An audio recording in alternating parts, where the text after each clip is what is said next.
Abriu sua Bíblia? João capítulo 6. Quero ler inicialmente com você os primeiros 15 versículos. Depois, no decorrer da mensagem, a gente vai ler mais desse capítulo. Vamos ler? Está escrito assim: Depois destas coisas, atravessou Jesus o mar da Galileia, que é o de Tiberíades. Seguiu-o numerosa multidão, porque tinham visto os sinais que ele fazia na cura de enfermos. Então subiu Jesus ao monte e assentou-se ali com seus discípulos. Ora, a Páscoa, festa dos judeus, estava próxima. Então Jesus, erguendo os olhos e vendo que grande multidão vinha ter com ele, disse a Filipe: Onde compraremos pães para lhes dar a comer? Mas dizia isso para os experimentar, porque ele bem sabia o que estava para fazer. Respondeu-lhe Filipe: Não lhes bastariam 200 denários de pão para receber cada um seu pedaço. Um dos seus discípulos, chamado André, irmão de Simão Pedro, informou a Jesus: Está aí um rapaz que tem 5 pães de cevada e 2 peixinhos. Mas isso o que é para tanta gente? Disse Jesus: Fazei o povo assentar-se, pois havia naquele lugar muita relva. Assentaram-se, pois, os homens, em número de quase 5.000. Então Jesus tomou os pães e, tendo dado graças, distribuiu-os entre eles, e também, igualmente, os peixes, quanto queriam. E quando já estavam fartos, disse Jesus aos seus discípulos: Recolhei os pedaços que sobraram, para que nada se perca. Assim, pois, o fizeram. Encheram 12 cestos de pedaços dos 5 pães de cevada que sobraram aos que haviam comido. Vendo, pois, os homens o sinal que Jesus fizera, disseram: Este é verdadeiramente o profeta que devia vir ao mundo. Sabendo, pois, Jesus que estavam para vir com o intuito de arrebatá-lo para o proclamarem rei, retirou-se novamente, sozinho, para o monte. Vamos fazer mais uma oração? E nessa oração, eu queria que você pedisse ao Senhor para falar com você, para que o Espírito de Deus fale ao seu coração. Eu sei que o texto é bem conhecido, né? Quem não conhece João 6? Mas eu tenho certeza que o Senhor Deus tem uma palavra para o nosso coração nessa manhã. Então, vamos pedir que Ele faça isso. Fale com Deus agora.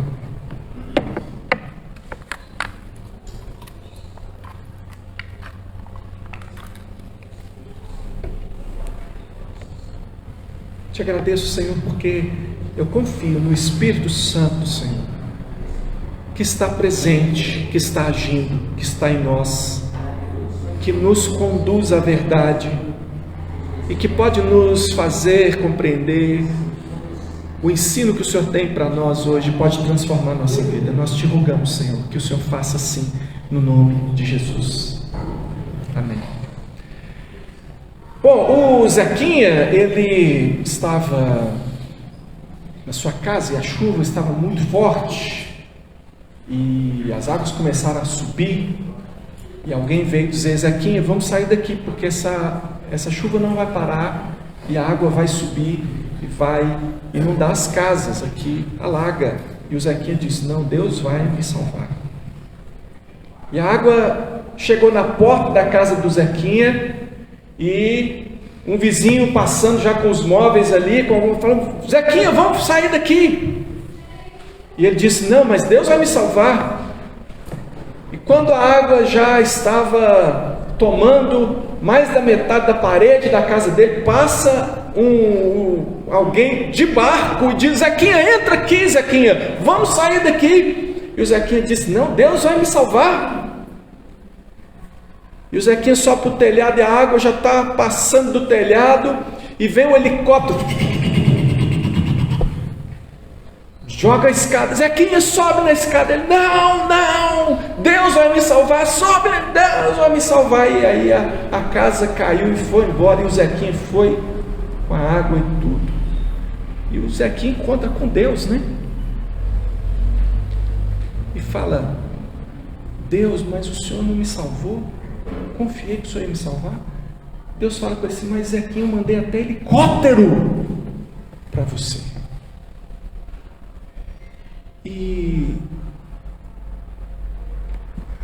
isso, eu sei que não é uma piada para nós que somos cristãos, sabe por quê?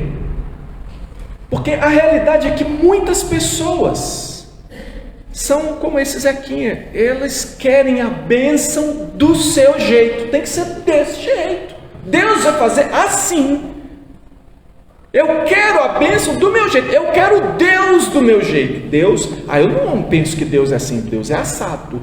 Deus para mim, né? Pessoas que se voltam para Deus, ou dizem, né? Murmuram, dizendo, por que Deus ainda não fez o que eu pedi? E aí você pode ler assim, no que eu pedi, o que eu mandei. Deus não está fazendo o que eu mandei. Irmãos, o capítulo 1 de João, ele fala que o Senhor Jesus veio para os que eram seus, mas os seus não o receberam. E são aqueles que o receberam que tiveram o poder de serem feitos filhos de Deus. Ele veio para os que eram seus, os seus não receberam. Capítulo 5, que foi pregado na semana passada, mostra que Jesus então foi rejeitado na Judéia. Estava ele naquela região da Judéia, e lá eles o rejeitaram e até procuravam matá-lo, porque ele violava o sábado no entendimento deles, e ele também dizia que era filho de Deus, ou seja, ele se fazia igual a Deus, e as pessoas o rejeitaram, disseram que Deus, que nada, que homem é esse que viola o sábado? Não interessa se ele estava curando, não interessa se ele curou o paralítico, não interessa, interessa que você não é do jeito que a gente acha que você devia ser. Se você não é, cai fora daqui, nós vamos te matar. Capítulo 6, que é esse que nós lemos aqui, nós vamos ver Jesus sendo rejeitado de novo, mas agora ele está na Galileia, outra região. E qual é o motivo pelo qual ele vai ser rejeitado na Galileia? Porque ele não faz do jeito certo, ele não faz do jeito que eu sei, ele não é do jeito que eu quero. É isso que o povo rejeita, porque ele não faz o que eles querem, do jeito que eles querem, no tempo que eles querem, o tanto de vezes que eles querem, eles vão rejeitar Jesus. E Jesus, o nosso Deus, ele age por meios ordinários, irmãos, mais do que ele age por meios extraordinários. Sabe o que é um meio ordinário? Ordinário é aquele que está na ordem normal. Por exemplo, nós temos um sol hoje, graças a Deus, por ordenação de Deus. Todo dia tem, né? Se não tivesse sol, a gente morria. Ainda mais com esse frio que nós estamos aqui agora. Imagina não haver sol, não haver dia.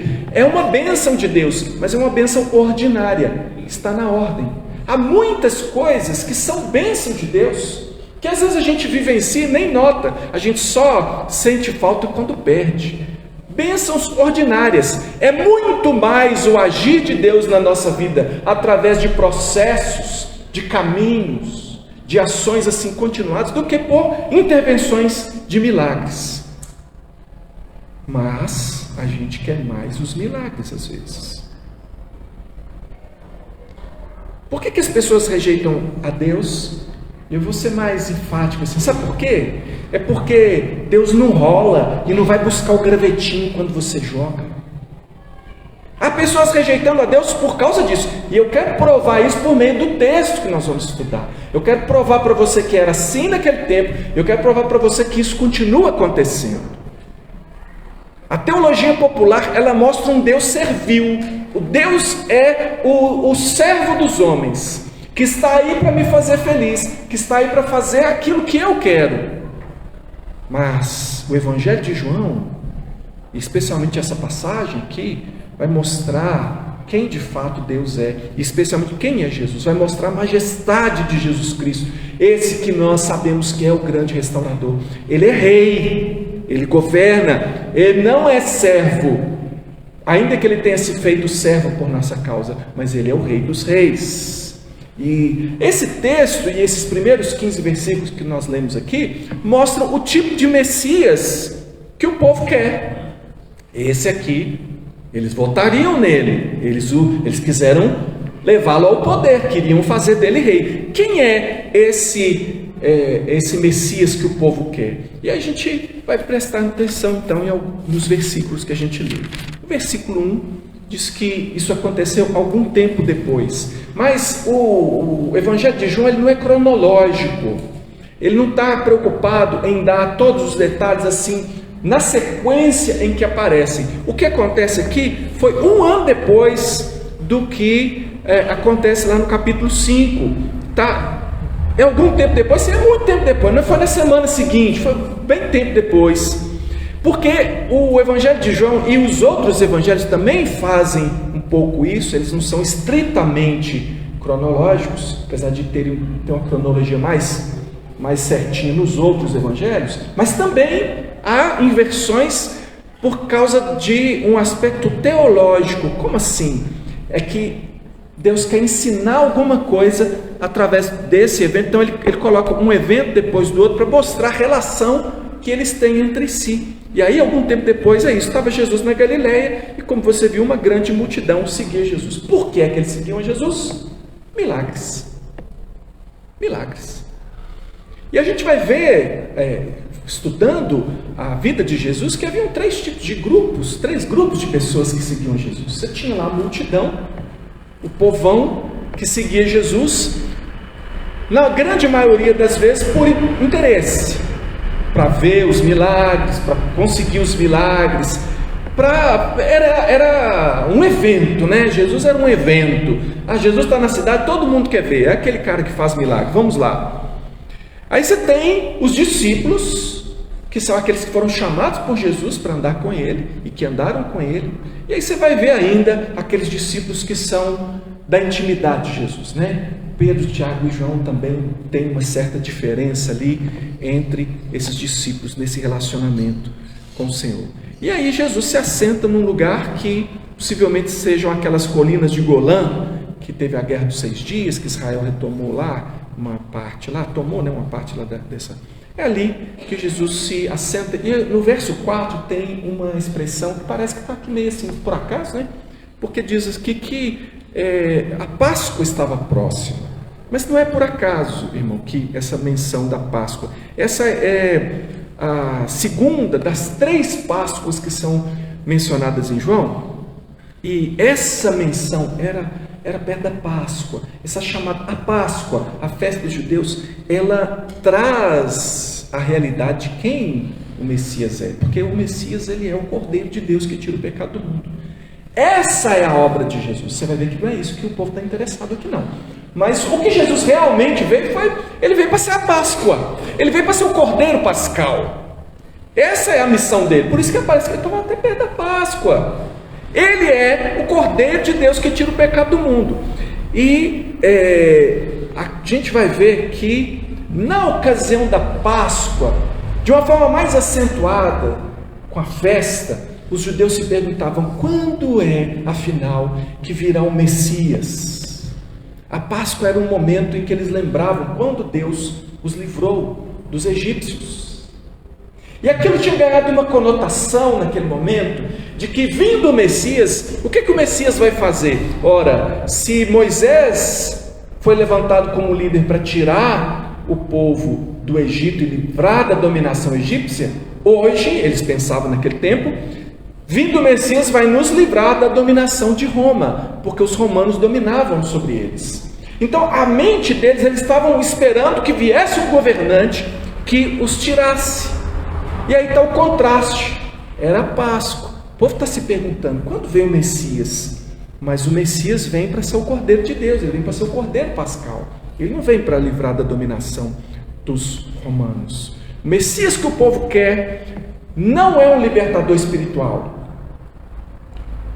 Isso aí não é muito importante. Importante para eles é o que o Messias pode fazer de prático aqui e agora. Eles querem um Messias com um libertador do domínio romano. E aí você chega ali nos versos 5 a 9, e você vê ali, começa com um teste. Jesus faz um teste com os discípulos. Como alimentar essa multidão? Como alimentar essa multidão? Filipe, como que nós vamos alimentar essa multidão? Aí Filipe diz: Senhor, mas acho que nem com 200 denários de pão a gente conseguiria. Denário era o salário de um dia de trabalho. Está dizendo aqui assim, você trabalha de quase 7 meses de trabalho de um trabalhador normal naquela época. E veja, eu acho, você não acha interessante Jesus fazer essa pergunta? Instigar os discípulos? Ele sabia muito bem o que ele estava para fazer. Marcos 6, 35 a 37, dá uma descrição, dá uma descrição um pouco mais detalhada desse momento. Lá está escrito assim: em declinando a tarde, vieram os discípulos a Jesus e lhe disseram: é deserto este lugar e já avançada a hora, despede-os para que, passando pelos campos ao redor e pelas aldeias, comprem para si o que comer. Porém ele lhes respondeu: dai-lhes vós mesmos de comer. Disseram: iremos comprar 200 denários de pão para lhes dar de comer? Irmãos, Jesus conhecia os seus discípulos e ele conhecia aquele povo que estava ali. Ele sabia qual era o coração dos seus discípulos, ele conhecia o coração daquelas pessoas. Você lembra o que diz João 2,24? Mas o próprio Jesus não se confiava a eles, porque os conhecia a todos. Jesus fez a leitura certinha da cena. Ele sabia qual era a intenção daquelas pessoas que estavam procurando por ele. E ele também sabia quem eram os seus discípulos e o trabalho que ele estava fazendo com os discípulos. E assim também é Deus conosco hoje. Ele sabe quem nós somos, ele nos conhece. E mesmo que você não seja um discípulo, talvez você pode ser a multidão, mas ele se compadece. Jesus é capaz de se compadecer até mesmo de alguém que não é um discípulo. Ele é capaz de se compadecer. Como que você prova isso, pastor? Irmão, Deus faz chover sobre maus e bons. O crente tem emprego, o ímpio também tem. Às vezes o crente está desempregado e o ímpio tem emprego. Depois o Senhor, mas o Senhor sustenta o crente. Deus continua. Por que Deus permite que o diabo exista e continue aí? Quem vai explicar o coração de Deus?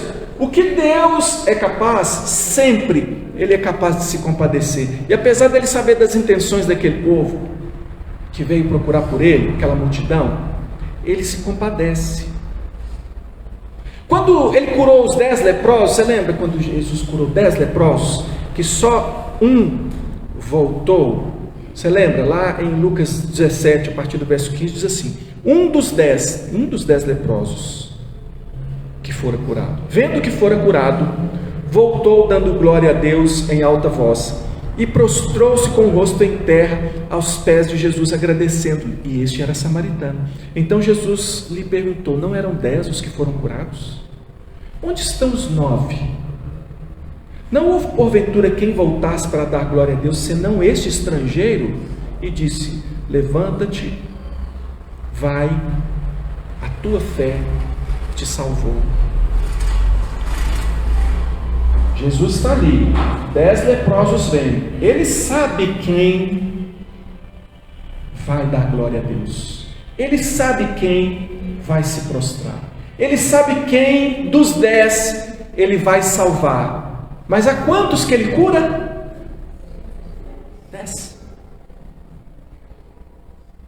A pergunta que ele faz aqui não é porque ele está surpreso, ele quer dar um destaque. Ele não está surpreso: pai, cadê os outros? Não esperava isso de vocês. Não, ele esperava. E ele destaca, inclusive, esse é samaritano. Os outros eram judeus e esse é samaritano. E o samaritano veio e ele vira para o samaritano e diz: você sabe que eu estou fazendo muito mais na sua vida do que te curar, né? A tua fé te salvou. Os outros foram: alcançamos, a gente conseguiu, vamos comemorar, hoje tem churrasco lá em casa, porque eu era leproso e não sou mais, e eu vou dizer para todo mundo que foi Jesus que me curou, mas eu vou viver a minha vida, a vida é minha, eu faço dela o que eu quiser. O samaritano curado disse: não, ele é a vida. Ele vai lá e se prostra, e ele diz: obrigado.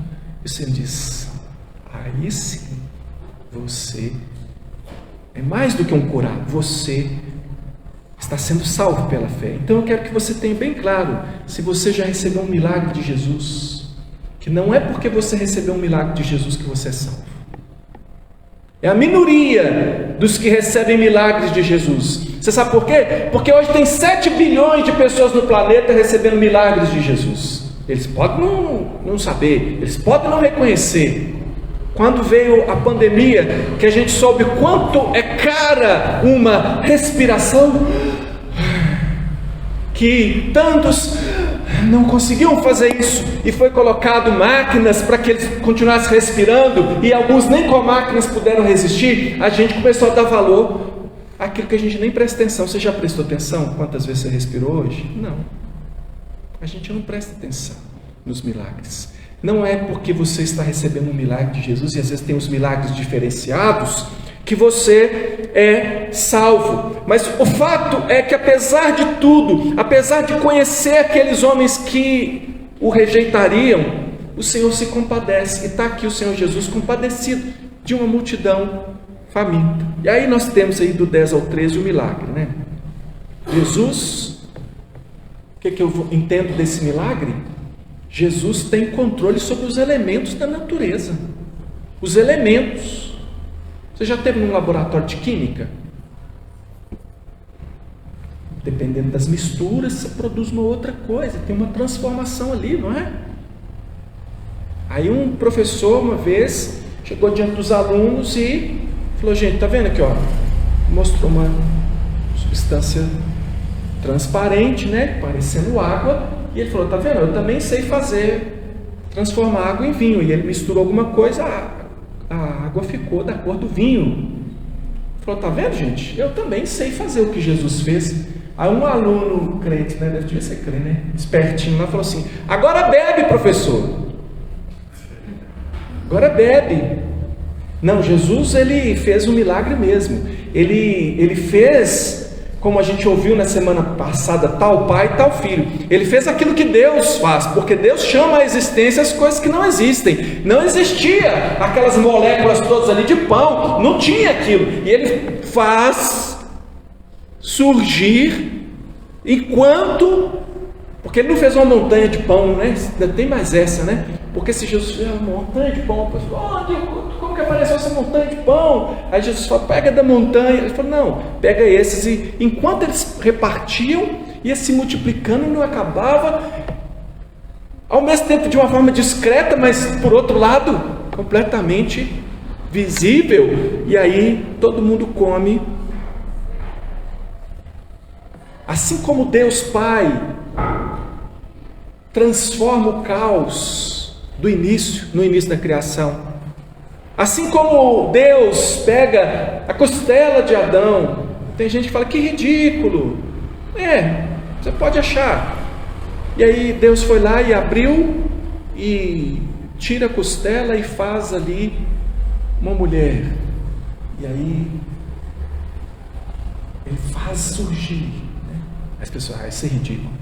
Aí o pessoal vai lá e faz uma clonagem. Eles falam: tá vendo? Olha o progresso da ciência.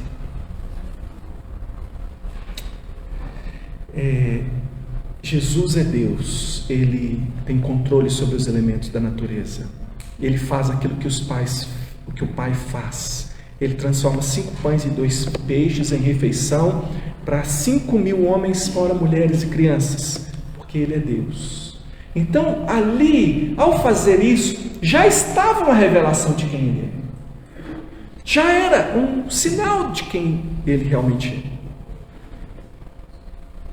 Eu acho interessante o Senhor Jesus ali dar graças antes de repartir o pão. Tem gente que não dá graças nem antes nem depois. Essa é a postura do crente que, se é crente, Deus é que sabe, né? Daquele que vê em Deus um servo. Você não agradece o servo, né? Agora, se você for educado, você agradece. Eu agradeço, né? Quem serve lá, o garçom serviu, obrigado, né? Mas assim, nem sempre, nem em todo momento. Às vezes passa desapercebido. Às vezes eu estou lá com a minha família, como ali, e de repente eu vou embora. Eu nem agradeci, porque não é comum. Você já agradeceu o garçom na festa? Vez que ele passa: obrigado, obrigado, obrigado. A gente agradece, mas você não agradece todas as vezes. Porque ele está ali para aquilo, ele está ali trabalhando. Passa, tem um policial de serviço ali, observando, tomando conta ali, você passa, obrigado. Motorista do ônibus, você entrou no... Obrigado, a gente não sabe, porque ele está ali na função dele. Mas Deus não é servo, irmão. Deus não tem obrigação nenhuma de ter colocado o pão na sua mesa. Deus não tem obrigação nenhuma de ter cuidado e estar suprindo você. E Jesus Cristo, o Deus Filho, Ele dá graças.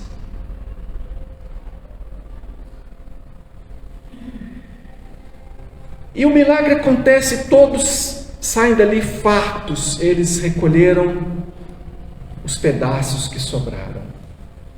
Que milagre, não é? Que milagre. Se você estivesse lá, hein, você não estaria entusiasmado, não? Mas ver um milagre não significa entender Jesus. Como eu disse, nós estamos de frente do milagre o tempo todo e nem chamamos de milagre. Existir é um milagre, irmão. Como é que a gente existe? É um milagre. Mas ver um milagre não significa entender Jesus. Você vê aí no verso 14, eles tiveram um entendimento assim, parcial, né? Alguma coisa eles entenderam, mas não a realidade como um todo. No verso 14, vendo, pois, os homens o sinal que Jesus fizera, disseram: esse é verdadeiramente quem? O profeta que devia vir ao mundo. O profeta que devia vir ao mundo. Entendimento parcial. Jesus não é só o profeta que devia vir ao mundo. Eles disseram, é o Messias, porque eles quiseram fazer dele rei, né? É o Messias, mas é um Messias para causas terrenas. E você vê a dificuldade que as pessoas têm diante de Jesus de reconhecer quem ele é. Você lembra de Nicodemos? Nicodemos também tinha visto os sinais do Senhor Jesus. E ele chega e ele diz: Jesus, olha, você provocou em mim uma questão muito grande, eu então vim aqui te ouvir. E ele vai de noite. Por que ele vai de noite? Você vai ver que noite tem um significado em João, né? Noite está associado àquilo que não é bom no livro de João. Ele vai à noite falar com Jesus e ele fala: ninguém pode negar os sinais que você faz, mas e aí? Como é que é? O que é isso? Ou seja, ele não cria. Ele estava impressionado. Ele queria investigar, mas ele não compreende quem é Jesus. A mulher na beira do poço, quando Jesus se aproxima, ela começa uma conversa com Jesus, na qual ela vai, tratando mal Jesus. Ela não reconhece. No primeiro momento que ela consegue ter um entendimento parcial, quando Jesus põe o dedo na ferida dela, fala assim: realmente você não tem marido, porque você já teve 5 vezes que você vive com ele, não é seu marido? Aí ela fala: vejo que tu és profeta. Um entendimento parcial, não completo. Depois Jesus vai se revelar, mas não de uma profeta